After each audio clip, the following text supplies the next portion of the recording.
Sunitha Williams అక్కడే ఉండిపోవడంతో అంతరిక్షంలో జరిగినటువంటి పరిణామాలు ప్రపంచం మొత్తాన్ని ఉత్కంఠకు గురి చేశాయి. వాస్తవానికి సునీత విలియమ్స్ స్పేస్ వాక్ కేవలం 8 రోజుల్లోనే పూర్తి కావాలి. కానీ దీనికోసం ఏకంగా 9 నెలల సమయం పట్టింది. ఫలితంగా ప్రపంచవ్యాప్తంగా సునీత భూమి మీదకి తిరిగి చేరుతుందా? అది ఇప్పట్లో సాధ్యమవుతుందా?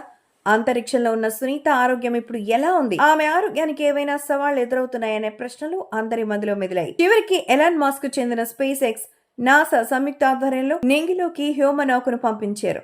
అది అక్కడి నుంచి హ్యోమగాములను అంతర్జాతీయ అంతరిక్ష కేంద్రంలోకి పంపించింది. అక్కడి నుంచి సునీత విలియమ్స్ విల్మోర్ ను భూమి మీదకు తీసుకొచ్చింది. సునీత విలియమ్స్ విల్మోర్ భూమి మీదకు వచ్చిన క్షణాలను నాసా తన సోషల్ మీడియా ఖాతాతో పంచుకుంది. సునీత విలియమ్స్ సున్నిత మనస్కురాలు. ఆమెకు సునకాలంటే చాలా ఇష్టం. అమెరికాలో ఆమె వద్ద లాబ్రడార్ జాతికి చెందిన 2 సునకాలున్నాయి. సునీత భర్త మైకేల్ వాటి బాగోగులు చూసుకుంటున్నారు. భర్త మైకేల్ తో కలిసి కుక్కలను వెంట పట్టుకుని బయటకెళ్లడం, వ్యాయామం చేయడం సునీతకు చాలా ఇష్టం. సునీతకి కార్లు, విమానాలను రిపేర్ చేయడం అంటే చాలా ఇష్టం అంట. భర్తతో కలిసి ప్రకృతిని ఆస్వాదించడం, ఇంట్లో వంట పని చేయడాన్ని ఆమె అమితంగా ఇష్టపడుతుంది. భూమికి తిరిగి వచ్చిన తర్వాత 2 కుక్కలతో లాంగ్ వాక్ చేయాలని, సముద్రంలో ఈత కొట్టాలని సునీత విలియమ్స్ లక్ష్యంగా పెట్టుకుంది.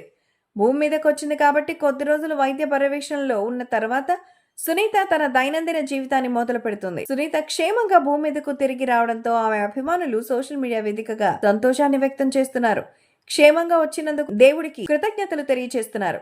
సుదీర్ఘ ఎదురుచూపుల తర్వాత సునీత విలియమ్స్ క్షేమంగా భూమి మీదకు వచ్చారు. ఆమె ఆరోగ్యంగా ఉండాలి, తదుపరి నిర్వహించే ప్రయోగాలలో ప్రముఖ పాత్ర పోషించాలి. ఆమె ఎన్నో కఠినమైన పరిస్థితులను ఎదుర్కొని గడదాకా వచ్చారు. ఆమె చొరవ, తెగువ ఎంతో మందికి ఆదర్శనీయమని నెటిజన్లు సోషల్ మీడియాలో పేర్కొంటున్నారు.